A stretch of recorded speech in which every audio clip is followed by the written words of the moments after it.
Pour l'eau, pour vous, à chaque instant, avec Lyonnaise des Eaux, partenaire de la Fédération Française de Triathlon. Le meilleur du Grand Prix FFTRI 2007 de triathlon avec RMC.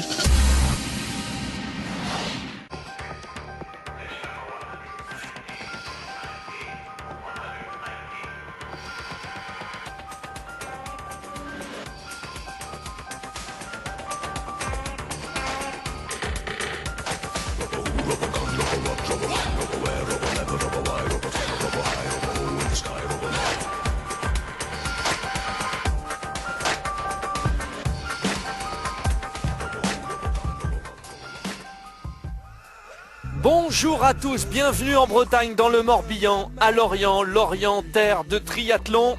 Grand week-end prévu avec les championnats du monde longue distance et ce qui nous intéresse présentement, la troisième manche du Grand Prix, véritable championnat de France par équipe. C'est une demi-distance olympique aujourd'hui, ce qu'on appelle un sprint, 750 mètres de natation, 20 km de cyclisme et 5 km de course à pied. On reprend le beau feuilleton que l'on vous propose en 5 manches. Troisième manche donc aujourd'hui à Lorient. Entrons dans le parc à vélo. Les concurrentes se préparent et nous allons faire un point sur le classement général après 2 étapes. Brive est 5e. Brive avec une équipe ambitieuse qui était montée en première division l'année dernière et qui ne cesse de progresser. La bien belle surprise, l'AC Boulogne-Billancourt, un petit peu diminuée toutefois aujourd'hui, on y reviendra. Elles sont 4e. 3e, c'est l'équipe de Partenay avec notamment Vicky Samuels qui s'est imposée sur la manche précédente, c'était à Dunkerque. Nous allons maintenant nous intéresser aux 2 grosses écuries, celle de Beauvais déjà dans l'Oise, Beauvais avec une équipe aujourd'hui un petit peu remodelée mais qui aura de grosses ambitions. L'équipe de Beauvais, 2e du classement général. Derrière pour l'instant les intouchables de Poissy. Les Pissiacaises ont remporté les 2 manches par équipe, celle des Sables d'Olonne et celle de Dunkerque. Alors découvrons donc cette équipe qui aujourd'hui est première du classement général et sera une nouvelle fois favorite de cette manche de Lorient. Le quintet donc de Poissy avec Olia Villers, Rindensham, Camille Sierpic et Julie Gigot et Carole Bridge. On fait le point. Je suis contente de refaire mon premier Grand Prix à Lorient. C'est là où j'avais réussi j'avais fait une bonne course l'an dernier.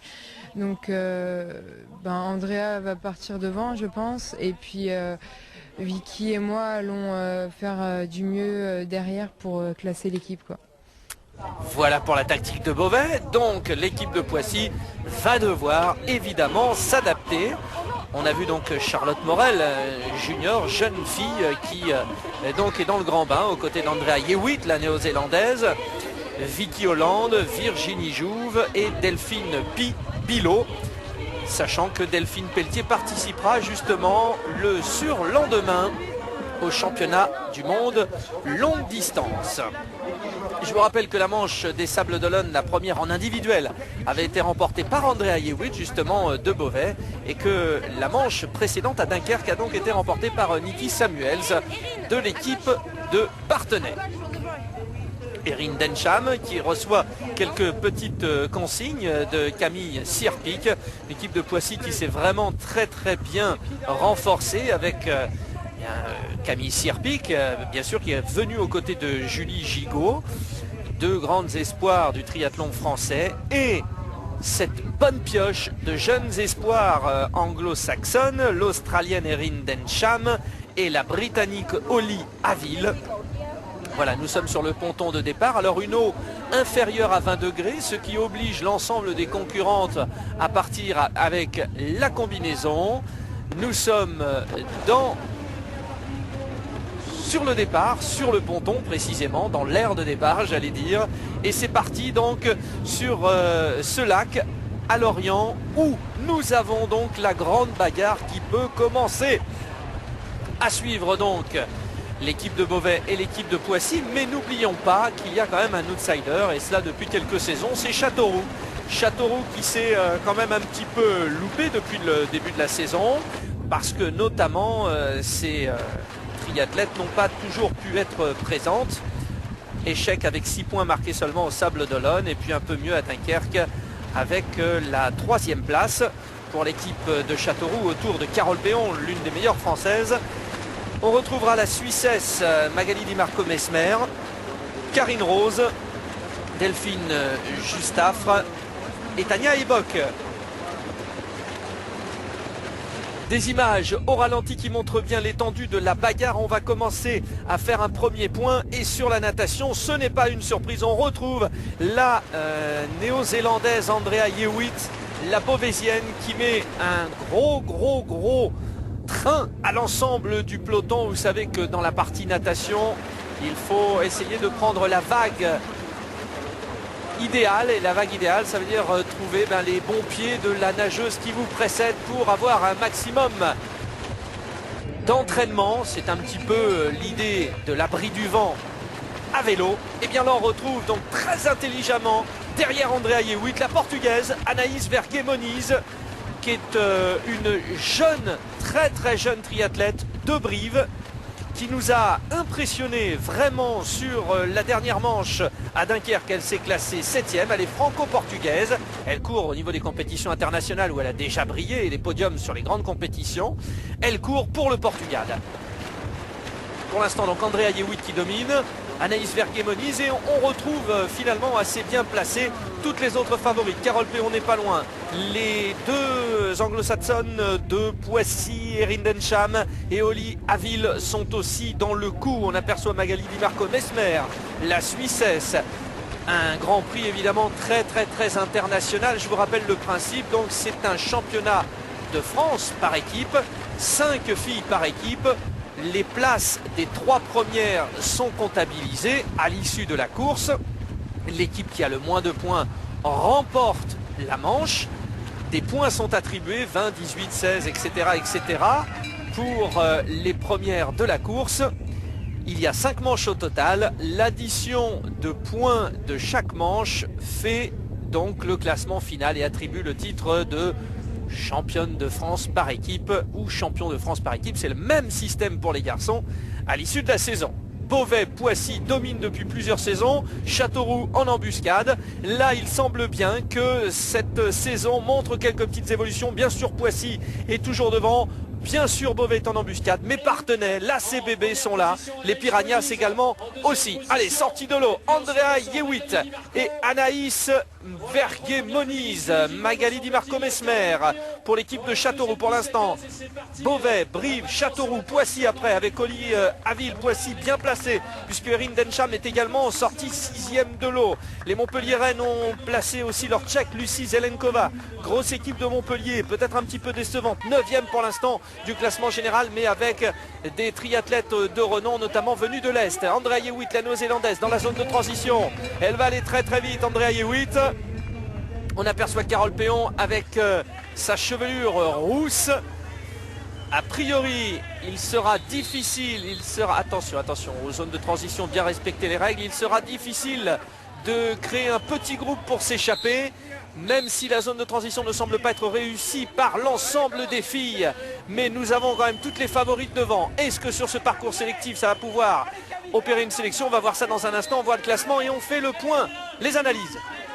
Je m'entraîne déjà beaucoup mieux dans la natation, j'ai déjà un groupe dans mon club portugais et je commence à nager beaucoup mieux et de plus en plus de fois je sors devant dans les Coupes du Monde ou dans les Grands Prix. Pour moi c'est très bon aussi pour attaquer le vélo, possiblement avec un petit groupe et faire un peu de la différence pour la course à pied parce que je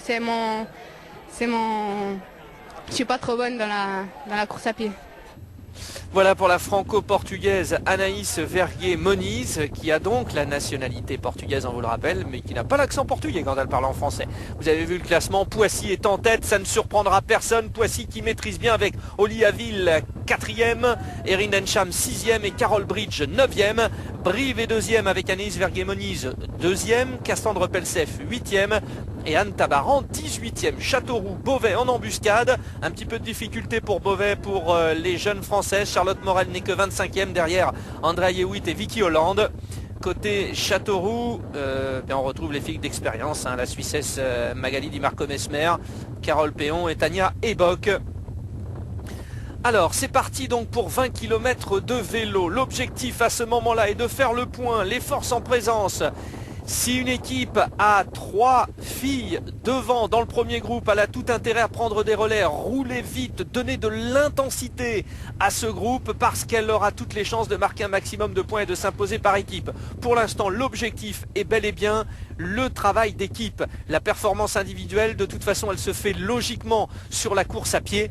En cyclisme, on regarde, on fait le point et Poissy, avec les casques jaunes, semble bien dominer son affaire. Pas de souci pour l'instant pour les Pissiacaises. Un petit groupe, attention toutefois, 2 Beauvaisiennes, 2 Pissiacaises, Carole Péon pour Châteauroux est là. Nous sommes bien en présence d'un petit groupe d'échappés. Alors, on va tout de suite faire le point sur les forces en présence. Nous avons celles qui sont sorties en tête de l'eau, à savoir donc toujours dans ce groupe, Niki Samuels et Vicky Hollande pour Beauvais. Nous avons Carole Bridge et Oli Avil pour Poissy. Non, à moins que ce soit Erin Densham. Carole Péon est là, vraisemblablement avec Magali Di Marco Mesmer et puis Anaïs Verguet-Moniz pour avec son numéro 16 que vous avez aperçu. Présente également avec le numéro 61 Niki Samuels pour l'équipe de Parthenay. On est d'accord, hein, pour Beauvais, Hollande et Yewitt. Pour Poissy, alors qu'on est là actuellement avec le numéro 13 sur la poursuite, Tania Eibok. Et les arbitres qui font toujours un travail ô combien important. C'est important de voir où en sont les différentes prétendantes à la victoire. Tout simplement parce que celle qui est 3e de son équipe, qui peut donc naviguer à la 20e place de la course, est tout aussi importante pour la victoire finale que celles qui sont dans le premier groupe. Donc il faut que ces commissaires de course aient un œil, notamment sur le groupe de tête, mais aussi sur le gros peloton que vous avez vu passer de l'autre côté, où on s'organise, et là aussi où il y a une tension terrible, parce que dans le peloton, il est évident que l'équipe de Poissy ne va pas forcément travailler, puisqu'il y a 2 filles de Poissy devant. C'est à qui de faire cela? Peut-être pas aux Beauvaisiennes non plus, puisqu'on le voit, il y a dans ce groupe Andrea Yewitt, mais Andrea Yewitt a priori maintenant est seule, donc il n'y a plus qu'une Beauvaisienne, il y a 2 Pissiacaises. Alors il est évident qu'il faut absolument que Beauvais s'attache à assurer la poursuite. Vous avez vu Tania Eibok qui est bien dans le groupe de tête. Tania Eibok aux côtés de Carole Péon. Et ça ne roule pas si vite que cela sur les 20 km parce qu'on se pose beaucoup de questions. Bon, vous avez certes avec son numéro 16 Anaïs Verguet-Moniz pour l'équipe de Brive, mais Anaïs Verguet-Moniz est un peu isolée, donc elle n'a pas trop à rouler, même si elle a envie de s'imposer individuellement. Alors peut-être elle peut procéder par petits coups. Voilà, c'est cela, on ne prend pas les relais, on n'emmène pas les autres, mais si ça ne roule pas, autant essayer de partir seul. C'est ce qu'elle fait. Voilà, c'est bien vu, il faut avoir ça à l'esprit, surtout éviter de faire le jeu de l'équipe. Retour, Carole Péon pour l'équipe de Châteauroux, qui est donc dans ce groupe avec Magali Di Marco Mesmer. Ça change tout, l'arrivée de la Suissesse cette année dans l'équipe de Châteauroux. Ça fait maintenant 2 filles de poids, 2 filles susceptibles de s'imposer individuellement. Alors, nous allons tout de suite arriver dans la zone de transition. Verguet-Moniz, Di Marco Mesmer, Yewitt, Densham, Avil, Péon, Bridge arrivera après, donc elles sont 6. Voilà sur les 20 km de cyclisme. Pour l'instant, on va le constater, avantage à l'équipe de Poissy devant Châteauroux et Brive en 3e position. Ah, ça a été une partie de cyclisme un peu particulière. On va d'ailleurs faire le point dans un instant avec Carole Péon parce qu'on ne savait pas finalement s'il fallait rouler. Il y a eu quelques petites attaques, ça ne s'entendait pas forcément bien. Derrière le peloton, toutefois, a quand même perdu du temps. Voyez les écarts. 30 secondes pour la 8e place et on fait le point avec Carole Péon. Au départ, on roule quand même pas mal pour voir un peu ce qui se passe, faire les groupes. Et ensuite, il faut essayer de voir où sont ses équipières. Donc là, il y avait 2 filles de Poissy, 2 filles de Châteauroux et une seule fille de Beauvais. Donc ensuite, nous on savait qu'on avait Tania qui était juste derrière. Donc au départ on se dit peut-être qu'elle va rentrer. Puis au bout d'un tour ou deux ça rentre pas. Alors on voit qu'il y a comment dire les 30 secondes qui restent stables. Donc du coup nous dans le premier groupe tout le monde se regarde un peu, sachant que tout le monde sait comment court l'une et l'autre. Donc on sait que ça va jouer à pied. Il n'y a personne qui ose trop faire d'efforts plus que les autres parce qu'après, voilà, faut s'économiser le plus possible. Donc il y a eu quand même quelques attaques. Nikki Samuels notamment qui a essayé de partir ou alors Anaïs Moniz, mais bon, ça se contre à chaque fois quoi. Et donc ça pose en groupe et puis voilà, ça se joue à pied comme ça arrive souvent. Voilà, il est important ce point fait par Carole Péon parce que c'est vrai, on a cru à un moment que l'équipe de Châteauroux allait pouvoir être renforcée par Tania Ebok. Eh bien non, elle n'a pas pu revenir au dernier moment. Ça a toujours été de l'élastique, de l'élastique. Erin Densham. Alors, vous avez vu le classement. Donc, Poissy était passé en tête par équipe au niveau de la zone de fin de cyclisme. Mais à la sortie de la transition, c'est Châteauroux qui a repris au niveau des places. Je vous rappelle que c'est l'addition de points et non pas de temps pour le classement en individuel. Donc, Erin Densham est en train d'attaquer très très fort. Dans sa foulée, Andrea Yewitt. Poissy et Beauvais, on retrouve les deux clubs. Nous avons aussi donc pour Châteauroux, que vont faire les deux Castelroussines, Carole Péon et Magali Di Marco Mesmer. On n'a plus trop de nouvelles pour l'instant de Nikki Samuels de Parthenay. Pour Poissy, il y a Erin Densham devant, mais que fait Oli Avil? Il semble qu'elle craque un petit peu au même titre que la briviste Anaïs Verguet-Moniz. Voilà donc pour les 7 filles qui étaient devant. Je vous rappelle qu'on avait en embuscade Tania Ebok quand même de Châteauroux qui a terminé 8e, c'est pas mal. Une autre briviste, Anne Tabaran, s'est classée 9e du cyclisme, ce qui veut dire que bien sûr Poissy a toutes les cartes en main, mais on l'a vu.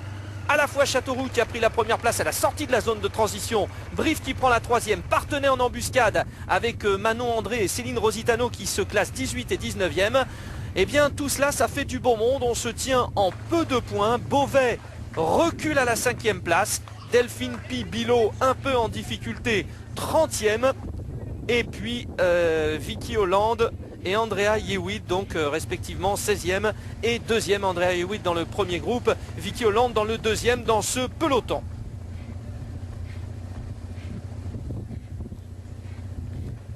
La ventilation impressionnante d'Andrea Yewitt qui est en train de prendre le pas sur Erin Densham. On avance dans ce résumé.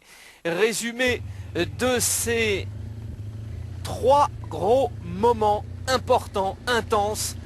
Les 750 mètres de natation, les 20 km de cyclisme et les 5 km de course à pied. Pour l'instant dominé une nouvelle fois par Andrea Yewitt. Andrea Yewitt s'était imposé dans la première manche. C'était au Sable d'Olonne. Un peu juste quand même pour l'équipe de Beauvais qui a du mal cette saison par équipe. On verra. Pour l'instant les Beauvaisiennes, certes, ont Andrea Yewitt devant. Mais après, Vicky Hollande et Delphine Pi-Bilot doivent remonter pour essayer de se placer. Alors on va faire donc le point. Victoire d'Andrea Yewitt. C'est sa 2e victoire cette saison en individuel. Mais Beauvais a priori ne devrait pas gagner puisque derrière on retrouve Erin Densham et surprise, énorme coup des Pissiaquaises qui vont une nouvelle fois écraser la compétition puisqu'en 3e position c'est Oli Avil. Oli Avil de Poissy, elles font 2e et 3e. On verra où se trouve la 3e et il y a fort à parier que ça soit gagné parce que Carole Bridge va terminer dans les 10 premières. Voici Carole Péon en 4e position.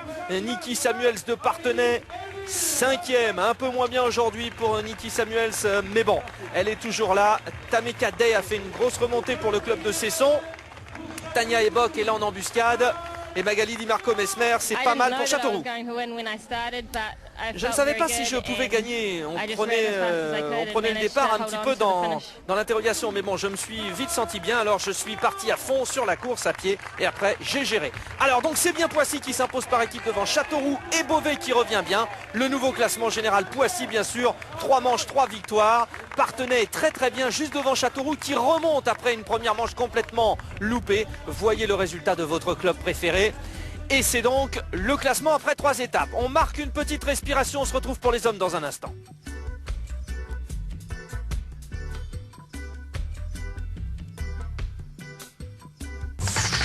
Pour l'eau, pour vous, à chaque instant, avec Lyonnaise des Eaux, partenaire de la Fédération Française de Triathlon. Le meilleur du Grand Prix FFTRI 2007 de triathlon avec RMC.